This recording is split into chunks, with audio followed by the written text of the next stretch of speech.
Changing Lanes, the official podcast of BMW. Welcome to this episode of Changing Lanes, the official podcast of BMW. I'm Jonathan Tilley, and today on the podcast, we've got a special guest for you. Head of Circular Economy at the BMW Group and changemaker in all things sustainability, Irene Feige is joining us today. Irene, welcome to the podcast. Thank you so much. Happy to be here. So we're going to be diving into some pretty hot topics, not only for BMW, but also for the environment. But before we do, for the podcast listeners that are tuning in, Irene, please tell us a little bit about yourself and the work that you do. Sure.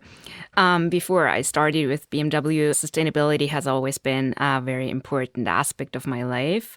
Even when I was a kid and growing up, I looked into a lot of sustainability aspects. And so it was more of a coincidence that I ended up in the car industry, to be honest. And now I'm going back to my roots in terms of what's really interesting to me and what I really want to bring change about.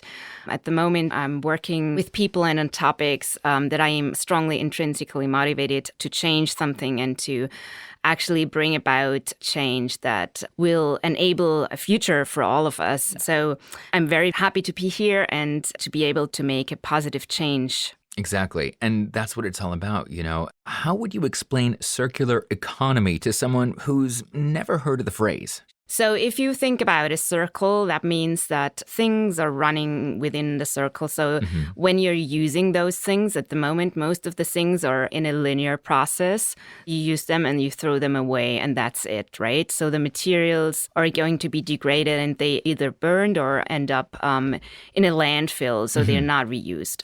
So if you want to close the circle, you will reuse these materials. So for example, when we're looking into clothes, you're getting rid of a jeans, and this jeans is then kind of taken apart, and they are reusing the thread to making a new jeans out of this. So you can basically do this with any material. What is important when you're doing it in the auto industry, where you have a lot of different materials assembled within a car, you need to take them apart in a way so that you're able to separate the materials. Because if you have unseparated material, it often gets degraded because different materials, for example, different metals are mixed up. And when they are mixed up, they are using their original pure quality.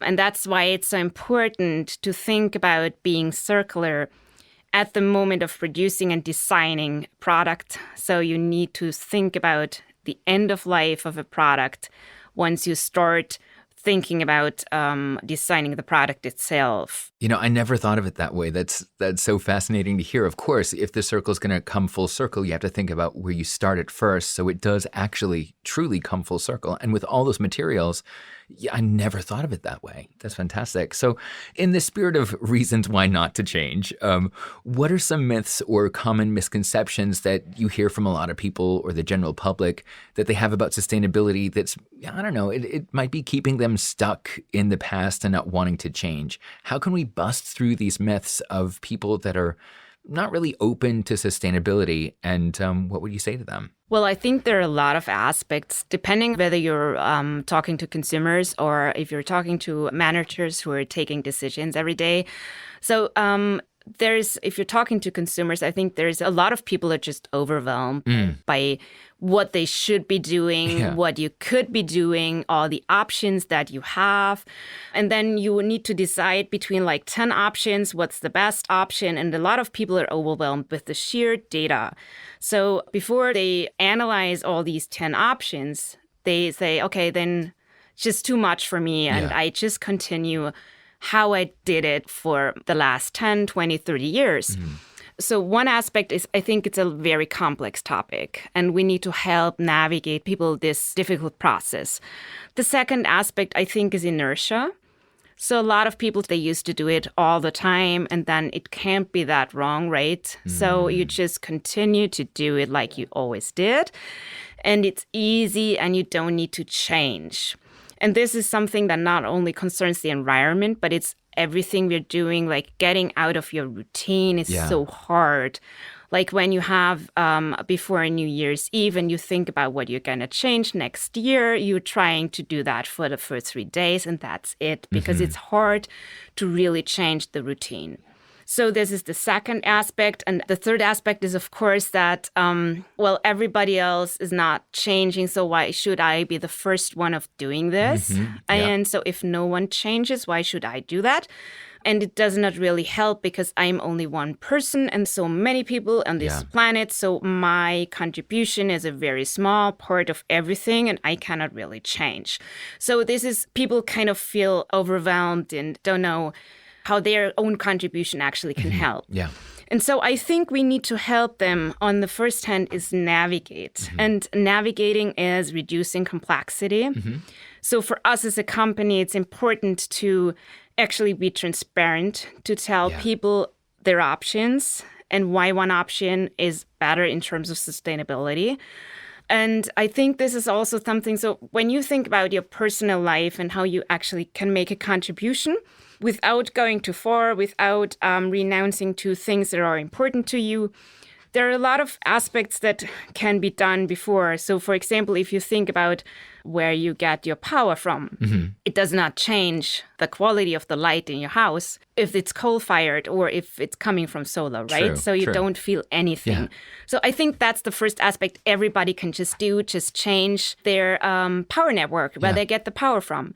That's so easy, and it may not even cost you money if you compare. I think that's one aspect that a lot of people are just not aware of. They think, if I am sustainable, I need to not fly into the holidays or renounce to a car. So it's very difficult, and then I don't do anything. Yeah. So I think you can start with with the low-hanging fruit. So you start with products where you don't see any difference. And that's energy, definitely. There is also a lot of which institutions you're working together with. A lot of aspects that you wouldn't feel. And you can change this very easily. And then you get to the things where you feel the change and where it might get a little more difficult. And then you need to, of course, it's important that you need to know what is really important to me. And so, for example, there are a lot of people who say, I cannot renounce to meat. Then you don't renounce to meat at the first beginning, right? Then you look for other things. So you might think about maybe leaving your car at home for 1 day a week and taking the bike. That could be an aspect if it's easier for you than renouncing to meat. And other people say, I don't care about eating meat 7 days a week. Maybe I only do it for 3 days a week. Exactly. So you need to know yourself before you can change. Because only when you know that you change things that are very low-hanging fruit, it's going to be easier. If you start with the things that are hardest... you're never going to make this. Exactly. Yeah. And that's for everything in your life, right? Yeah. So if you want to change, you need to really know what's easy. You start with the easy things. And once you're done with the easy things, you take the next level. Yeah. And I think when you actually reach the next level, it's so much easier because you have this strong motivation. You already did A, B, C, D. Yeah. And then you get to E. Yeah, you feel proud of yourself. Exactly. And then it's easier to renounce to something that might have meant more to you like a month ago when you started with A, B, C, D. Exactly. And so I think it's a process of change. And you cannot expect that this is going to be overnight. And not everybody needs to change overnight. But I think we need to be fast, actually, because time is running out, right? So we really need to be fast. And everybody needs to contribute in the aspects that are not so important to them. And so this is what everybody can do. And then it comes to the question, what can we do as companies, right? And there, I think it's also very similar. We have this complex range of things that we can tackle as a company. And there also we need to actually look, where do we get the most out of the money? So if we invest €1 in a CO2 abatement measures, for example, we need to take those that bring the most CO2 contribution, right? And the same with circular economy. So we try to use the measures that are cheapest first, and then we go to the harder hanging fruits, right? And this is how we approach these things. And I think we need a very strong economic approach to this, because otherwise it's going to be something that is so very esoteric and no one really takes it for serious, right? Yeah. So we need to approach this topic with hard benchmarks. Yeah. We need to approach it with a hard economic logic that actually helps us steer the process in an economically viable way, because otherwise we will not be taken seriously also by the financial institutions. So I think that's important. And then also the inertia that I've been talking about for consumers is, of course, also true for companies, because it's easier to do it how you always did it. So if we always used primary steel, for example, primary steel is very easy to use because it actually can nearly do everything with it, right? So you don't need to look into the specification of the material, in what ways it's slightly different than the primary material. Because if you have reused steel, it could be contaminated with other metals. And then, of course, it changes its quality. So you need to look at it very specifically, and you need to look at what you exactly can do in the car with this material. Exactly. So it gets much more complex. But you need to have the courage to actually approach the topic. The awareness and the courage, and not feeling that overwhelm, right? Exactly. That you're speaking about. That's fantastic. I'm just so enthralled with everything that we're diving into, where all those small examples that I go, oh yeah, I never thought about that. Where do I have my insurances? Or even here in Germany, 10 years ago, 15 years ago, the whole transition to, people having their cotton bags with them to go grocery shopping and they don't have to buy a new bag. Now it's standard, I always have my cotton bag in my backpack whenever I go and grab something. So it's just something that we've adapted to, and it's better for the environment. So you spoke about CO2, and I want to circle back to that. In our prep talk, you mentioned that the sustainability is unfairly reduced to just CO2. And I thought this was fascinating. Of course, it's so much more than just CO2. So what do you mean by sustainability is unfairly reduced to just CO2?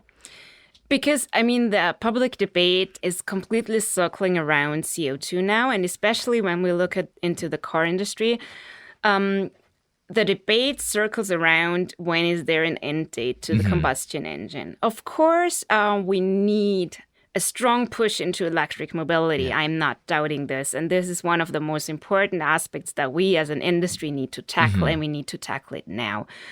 But if you're producing an electric car, it's still also the production has a footprint, of course. It has a CO2 footprint, but it also has a footprint in terms of resources. And every product on this earth has a footprint in terms of resources. Not just cars. Not just cars, Exactly. everything we're using, right? And so it's important to think about, where do these resources come from? How are these resources actually gained? What is involved in these processes? What about the waste? What about the toxicity of the materials, about the processes, etc.? And I think that's equally important, especially if you look into the sustainability challenges that we have. Of course, climate change is above everything because it just impacts everything. But there are other topics as well by themselves that are important. For example, biodiversity is something that, of course, has a relationship to climate change, because climate change has a strong negative impact on biodiversity, of course.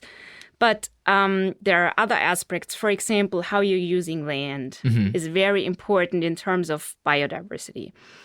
And how you're using land is, of course, influenced by the materials that you're using. For example, if you're using leather, where does this leather come from? You need to be very careful where the cows for the leather production actually where this range is, where this farm is. And if this farm is in a territory where you have rainforest, for example, then we know about all the problems involved and about the problems with biodiversity and also with climate change again. So it's a very complex topic. And so it's very important, even if you think about where the leather for your car seat comes from. Right. And there you see how complex this is. And so we're trying to find alternatives to materials that have a very high ecologic footprint, like, for example, leather. Leather is very CO2 intensive, but it also has issues with biodiversity, land use, etc., that we need to closely monitor. Yeah. So it's very multifaceted. Do you think that we're wrong to just focus on the CO2 that a car is producing while it's on the road?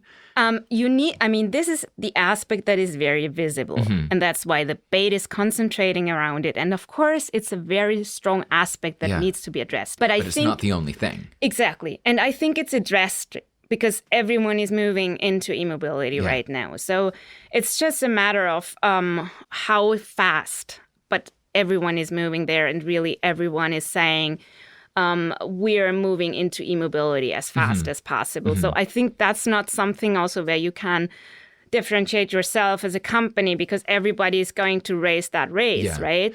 But we need to think about the whole product. And so we need to think about how is this electric car actually produced? And what can I do to reduce this footprint? Exactly. Not just with CO2. And we're going to get into that in the next couple of questions. But my last CO2 question is, what are the key measures to improve a car's CO2 record? It's especially for everybody that's so focused on CO2 right now. Is it recycling materials? Is it more efficient engines? I mean, even you were saying it's so diverse. What are some of the key measures to improve a car's CO2 record? Of course, the main footprint of a car is in the use phase. So the main aspect that you need to do is you exchange the combustion engine for an electric engine. That's the main measure, right? But once you've done this, you have a very large footprint from the supply chain because of the battery. And the battery production is energy intensive.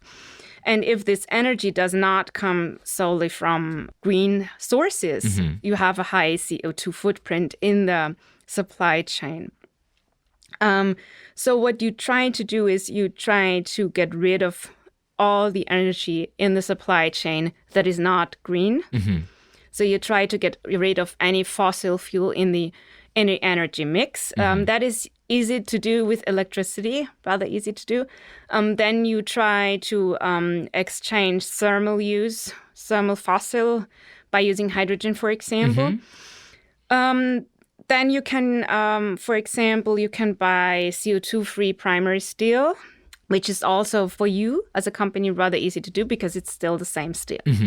And then you move into circular. And once you move into circular, we see that a reused steel has a much lower CO2 footprint. So this is how it completes the circle. This is how the circle. Oh, okay. So if you already have the steel there and you don't need to get it out of the iron ore, because if you want to produce steel from iron ore, you add coal. Right. And then you have all the CO2 footprint, of course. But if you're reusing steel, you can do that in an electric arc furnace, which solely consumes renewable energy. So you actually can produce steel from renewable energy, which is really fascinating because then you can really bring down the footprint of the car dramatically. For example, if we look into aluminium, which is actually very easy to use as secondary material, there you have, if you use primary aluminium versus secondary aluminium, you have a footprint versus 5 to 2. Oh, wow. So there you really have a lot of potential. I was going to ask about this as well. How can, with the whole production and building it, like you said, I think it's fascinating that we all think the majority of the CO2 of what's happening is on the road is the usage, but also production is important to keep in mind. And I love how this is just coming full circle, pardon the cliche, but it really makes sense. So how can we manage to make the production of a car sustainable as well? You're going into that with the aluminum and the steel. What are other ways that we can manage the production of a car as sustainable as possible? So you try to increase the amount of secondary material as much as you can. That also concerns plastics, of course, which is a very complex topic because you have a lot of different kinds of plastic. Right. And at the moment, it's still hard to get the right quality and the right quantities because this market is really underdeveloped. The recycling business is not developed at all. Really? Because there's no price on CO2. At the moment. In some states there is. In California there is a CO2 tax, but there is not so much production, right? So the big players in terms of production are actually not paying a CO2 price. So the steel industry in Europe, for example, Despite in Europe, we have a price on CO2, which, for example, an energy company needs to pay, or also BMW's production pays, but the steel industry doesn't because they have exemptions. Wow. Because the European Union is trying to protect the steel industry from other industries like the Chinese steel industry, Right. for example, who does not pay a CO2 price. Of course, and Chinese steel is extremely CO2 intensive because it's from old coal-fired power plants and also from inefficient production sites. But also in Europe, we're not so much better. We have a lot of steel production that is still coal-fired. Actually, in the US, you're so much better. You have a steel sector that is rather advanced. You have a lot of electric arc furnaces in the US, so that's interesting. But coming back to the recycling business, because there is no price on CO2, a recycler does not get a lot of money for its materials. So he does not have an incentive to actually invest in a really industrial scale recycling business that is able to separate the materials. So if the recycler does not get a lot of money for what he's producing, there is no incentive for... What's the point? Exactly. Yeah. And so, but once there is a higher CO2 price, and there's going to be, that's what everybody's telling us, that there's going to be a CO2 price in all major markets by 2030 for everyone to pay, so also for the steel industry, for example.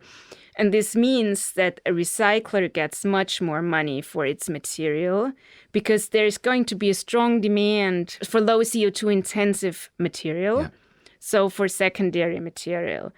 And that's why we're sure this business is going to develop strongly, and it's going to be easier to get recycled stuff in a better quality and in better quantities than today. Wow. So we hope this recycling business is going to develop strongly. That's amazing. I never thought of that, the cost of CO2. You don't think about this, do you? I never thought of it this way. So that's actually the reason why we throw away so many things, because there's no price on CO2. Wow. So every product has a CO2 footprint. Yeah. And you wouldn't throw it away, or you would try to reuse. If it was worth something. Exactly. Yeah. Wow, that's a big aha moment for me. I want to circle back because you mentioned it a little bit about the difference between an electric engine and a combustion engine. So if you compared sustainability records, what major differences are there between electric and combustion cars? Yeah. So we had one major difference already addressed, which of course is the use phase and the CO2 footprint, which of course is so much lower for an electric car, even so its supply chain is a little worse than from a combustion engine in terms of CO2, but that's made up in the use phase, no matter what kind of dirty energy mix you might be having, because the efficiency of the car is so much better for an electric car. It's around 90%. And for a combustion engine, you don't get higher than 40%, even for the best diesel engine you can have. And that's why even if you have a dirty energy mix, the electric car fares better in terms of CO2 over the whole chain. But then if you look into the materials that are used, of course, there are materials used in the battery that need special attention. For example, where does the cobalt come from? But these aspects actually can be addressed if you are sourcing these from mines that you're working closely together. So we are working closely together with cobalt mines, for example, and we actually know how they are producing. Wow. So it's not like we are only buying the batteries from someone who is again buying the cobalt from someone.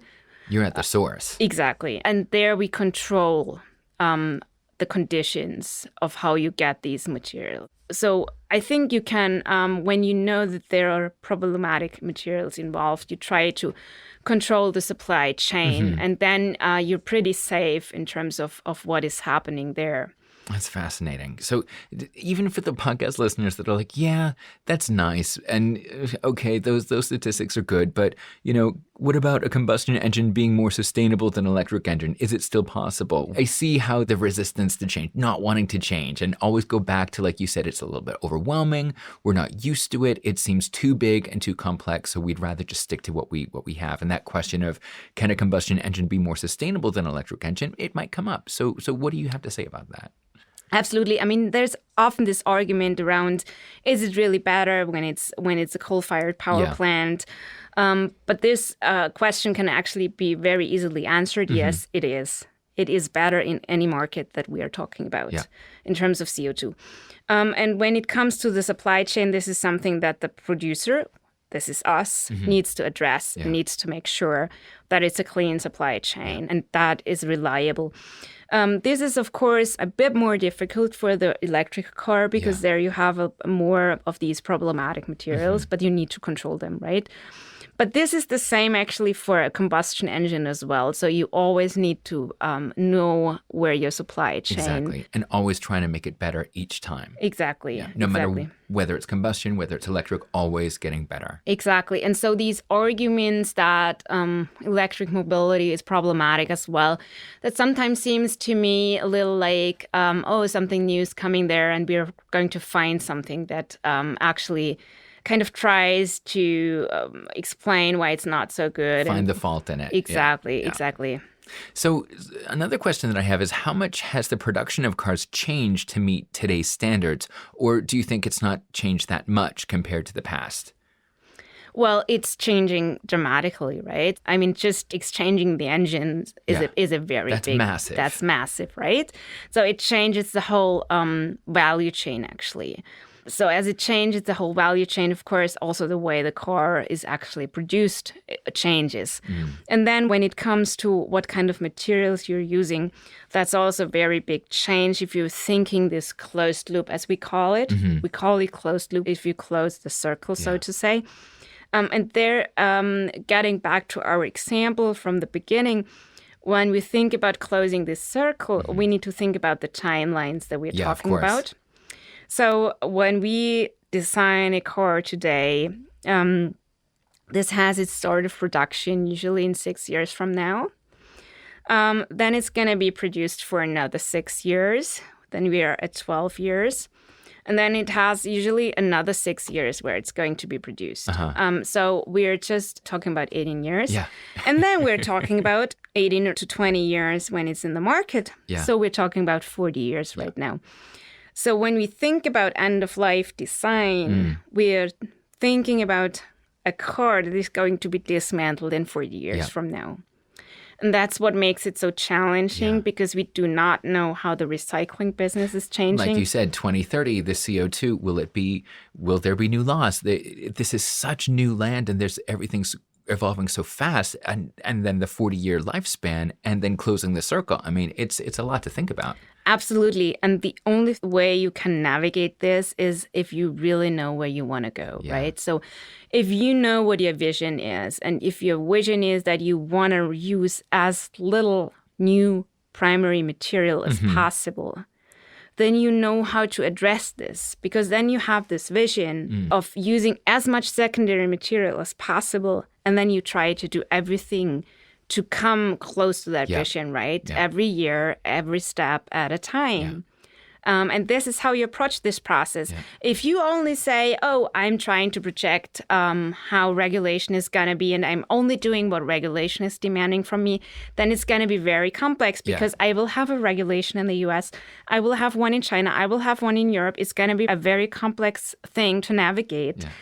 And for sure, you're going to be wrong because it's never going to be like you projected. Exactly. The only thing for scenarios that we know is for sure they're going to be wrong, right? It's always going to be different. It's maybe somewhere in between two scenarios, but it's for sure going to be different. So the only thing to navigate this very long time frame is to really know where you want to go. So you need to be sure of your strategy. You need to be sure of where your North Star is. And you need to be sure of your vision. I mean, speaking about vision, getting really specific on one specific car. Take, for example, the new BMW iX. So what makes it more sustainable than the cars from the past? Actually, we are having, apart from being a completely electric car, of course, we're having a lot of aspects of where we're closing the circle and where we're using secondary material already. So this is actually one of our first car where we already have rather high shares of secondary material amounts. This is where we, for the first time, show how actually this could look like. But then we're going much further with our new architecture, which is going to be launched in 2025. And there we're taking this even much stronger. And at the moment, we're looking into how far can we go from a technical point of view and how far can we go from an availability point of view. And what we discover at the moment is that the limit does not seem to be the construction of the car, but more the outside world, so of where to get the material from. So this means that there is actually a very, very high potential in the car industry to dramatically scale up secondary material use from a construction point of view, but we need to develop the market for secondary materials. I mean, you said you said potential. When you said that, really, the first word that came into my mind was potential. The potential out there is fantastic. I mean, that just blows my mind. Also, what you said about, with the cobalt and not just buying from them who buys from them. You are there. You're at the source. And even here in some fun facts, it says, you're going deeper in the delivery chain and are building direct connections to sub-suppliers to ensure environmental and social standards. And I think the potential is just out of this world. So I want to dive deeper into the materials as well. We were speaking about plastics and the idea of closing the gap, making it come full circle, designing firstly with the full circle in mind, and how do you separate those different materials? Now I really want to dive into it. So how do you make sure that these materials that you use come from good places, especially stuff like materials that are needed for batteries? Absolutely. So for batteries, the battery, of course, also has a very high value, right, of all the materials that are in there. So you have a very strong motivation, not only from an economic standpoint, to reuse these materials. The challenge that we are facing with the battery is that the batteries that are coming back are much, from a volume standpoint of much less than the new batteries that are produced because we have this high ramp up of e-mobility, right? So you will be in a situation where you strongly need to source primary new battery materials. That's the case. And that this is, we cannot eliminate this. But what we can do is we can use all the materials that are coming back from the batteries right now. And we can design the batteries in a way to be able to dismantle them so that we can reuse actually everything. At the moment, we are strongly engaging in processes where we try to recover all the materials from the battery then. And so there's we need research there, and we need strong partnerships in order to be able to ensure that these battery materials actually go back into a battery or at least in a kind of usage on the same stage. Because what we want to avoid when we are talking, actually for the circle, there is an open circle and an open loop and a closed loop. The difference between these two is when you're talking about a closed loop, you're talking about the closed loop in the car industry. So you're talking about one industry. When you open your loop, you're talking also about other usages. So for example, when we dismantle a car, at the moment, most of the metals, or most of the steel at least, go to construction. But this is a lower kind of usage because they have very little specifications in terms of the quality of the material. That's why it gets downcycled. But this downcycling, of course, has a limit to it. You cannot further downcycle then. So if the construction industry wants to reuse this already downcycled material again, there you get into the limit because once you have it's contaminated up to a certain point, you cannot use it even in construction. So what you need to try to do is to keep the material flow on the same level as long as possible. So you try to close the loop within your industry. And that's what we try to do when we think about end-of-life design, so that the steel that we are using is going to be used in the car industry again. Doesn't matter if we as BMW are using this, but we as an industry, so this could also be used by another car manufacturer. So the closed loop is not a closed company loop, but it's a closed industry loop. Yeah. That's what we need to be looking for. This is going back to our original, the chat about, it's overwhelming. How can I be the only, I feel like I'm the only one. Just hearing this from you and understanding the closed open loop and keeping it closed within the industry, that gives me so much inspiration to be like, I don't feel like I'm the only one doing my thing of trying to be as sustainable and environmentally friendly as possible. This is so great to know, especially for the podcast listeners that didn't know about this. So we spoke about batteries, we spoke about steel. Let's talk about leather for a second. Mini has ditched leather for their cars for the future. Will BMW be doing the same? We're working in that direction. We are strongly looking into alternatives. So before we can ditch that, of course, we need to see what kind of alternatives we have. Yeah. We need to see how the production of alternatives can be scaled, because at the moment, a lot of very sexy alternatives are very small scale, right? Yeah. So you need to have companies that are able to produce this large scale, industrial scale. And the second aspect is that you need to look also into the footprint of the alternative. Yeah. You don't want an alternative that is toxic or anything. So you need to manage that risk. For that, that's not a big problem, but it's an issue for all the materials, right?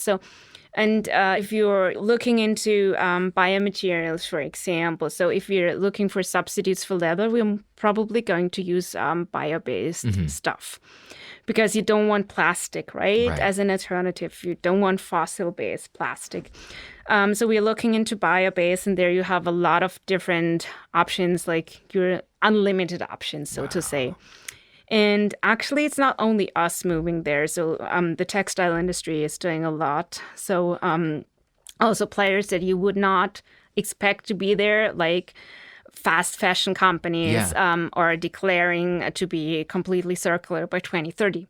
So I'm sure a lot of innovation potential also in other industries is moving there. And this, of course, helps us, because if a lot of other companies are looking into leather alternatives, there are going to be very good alternatives. Yeah. If we're the only ones, then it's only us exploring this.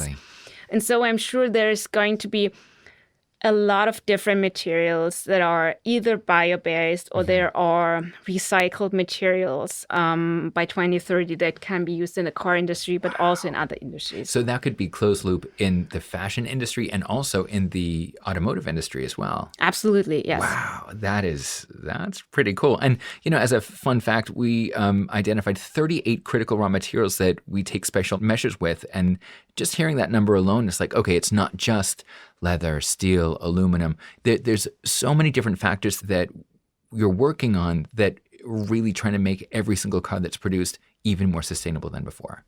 Absolutely. Fantastic. Absolutely.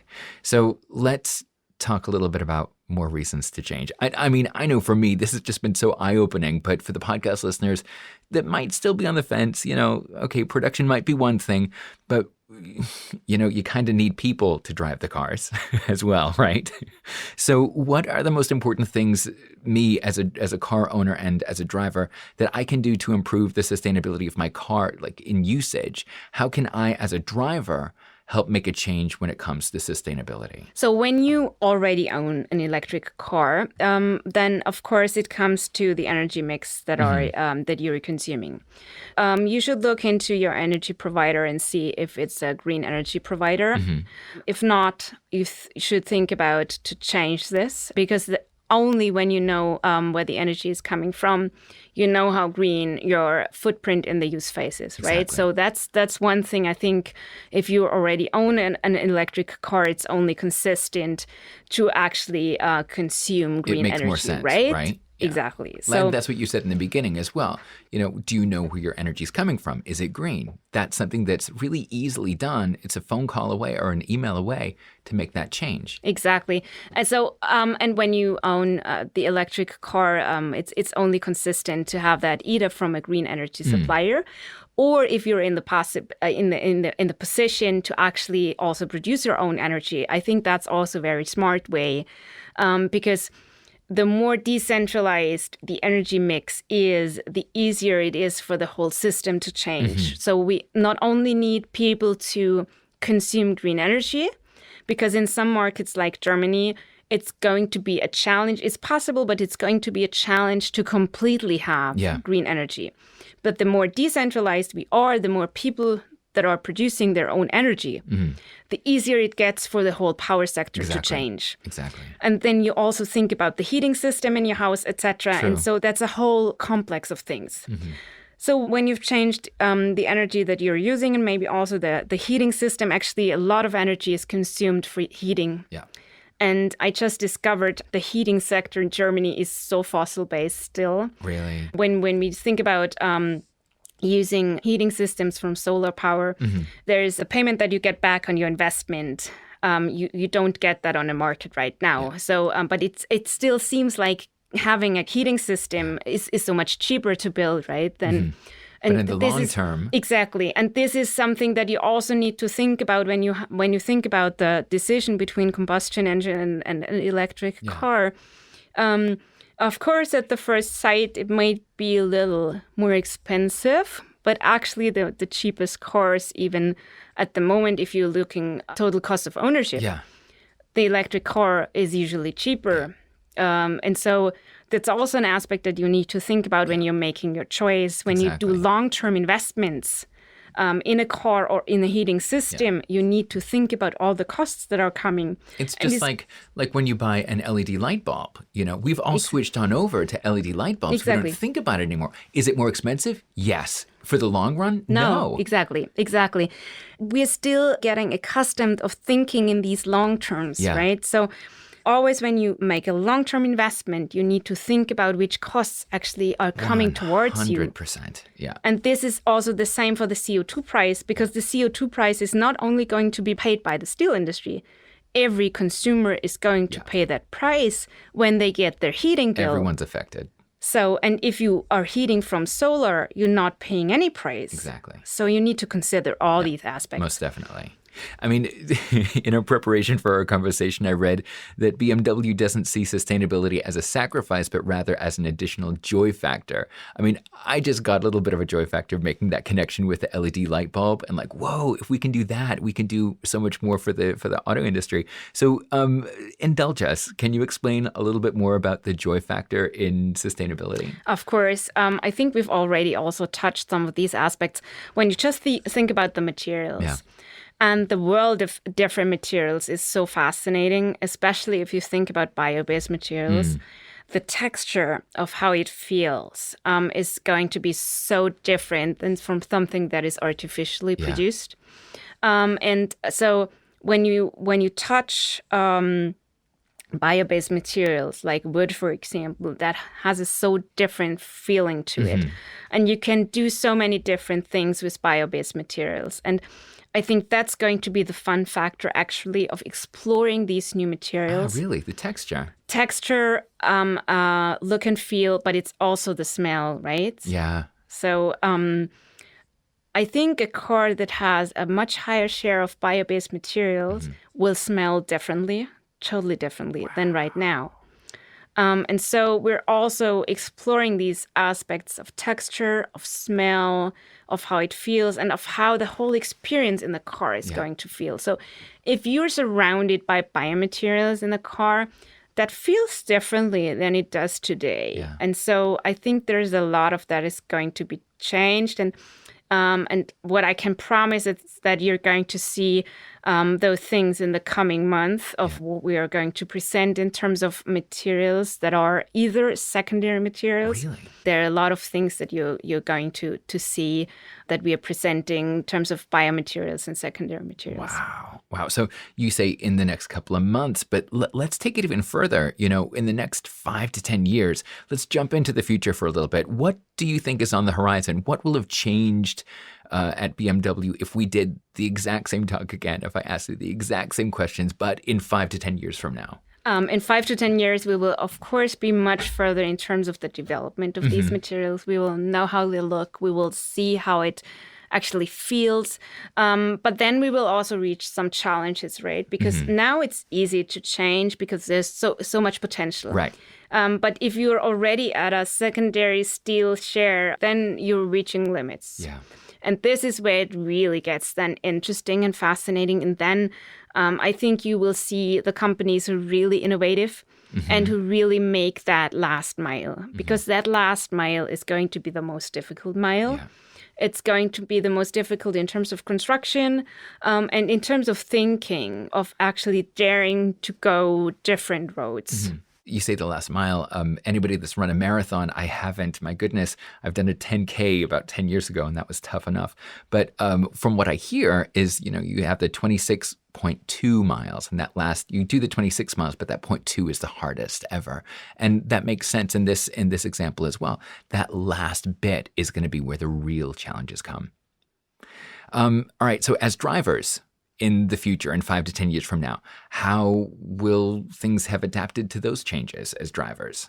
So I think what we are going to feel is that the car is probably going to feel differently from the interior, from the materials.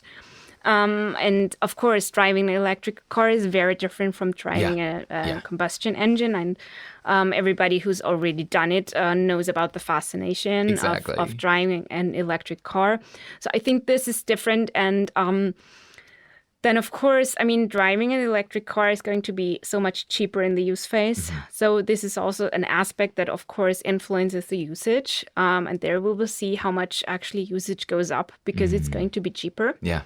And there we also need to think about how we're intelligently using this advantage, so to say, and where we really need the car and want the car, and where we actually might have substitutes like bikes or something else. So I think the car has a very important position in the mobility mix. But we need to intelligently think of which aspects of the mobility mix are for the car and for whom, and who actually needs the car and wants the car, and who actually does not want to use the car. From our analysis that we've done in different cities, we see that there are people who are using a car but who don't want to use a car. They are just using it because there's no real alternative to the car. And so what we need to have is a transportation system that gives people who don't want to use a car the options of using something else, and a viable option, because it's not an option if it takes you double the amount of time, but you can use it, but it's not an option, right? Exactly. And so I think that's also an important aspect of giving people the choice, a real choice, because there are so many places on this earth where you don't have a choice. That's true. Yeah. Oh, fascinating. All right, last question, and let's wrap this up in style, especially with choice. We have our choice as people of this earth and trying to be more sustainable and making the choice to change, and the reasons why not to change and the reasons why we should change. So what would you say to someone who's on the fence about changing their mentality or daily routine to a more sustainable lifestyle? What would you say to them to help them change and make a more sustainable choice for themselves and for others? For everyone who's reluctant, and I'm also at times a reluctant person when it comes to change in some areas where I don't want to change, it feels good having changed, actually. And this is something that we need to think about before the change. How good it feels once you've done the changes and once you have endeavored on that journey. So before starting, I think it's always good to envision the end point and where you want to be. And there are a lot of aspects also in terms of sustainability that go in hand with other aspects. So, for example, when we think about substituting the car with the bike on some days a week, there's also the body aspect, the health aspect, of course, and being out in nature, etc. And so if you find aspects in your life where you can actually reach 2 or 3 goals at a time, I think those are the things that you should be changing.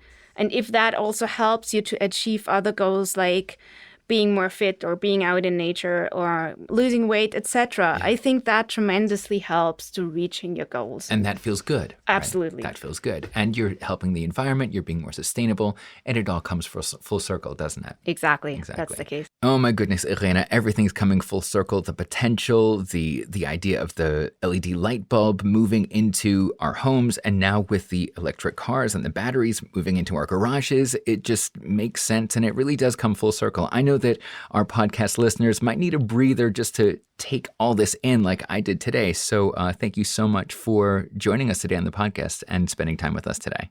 Thank you so much. And thank you to our podcast listeners for listening to this week's episode of Changing Lanes. Now, if you enjoyed this episode, I'm sure I did, please make sure to subscribe to our podcast for future episodes, and to dive even deeper into all things BMW, head on over to bmw.com to learn more. I'm Jonathan Tilley, and this has been Changing Lanes. See you next time.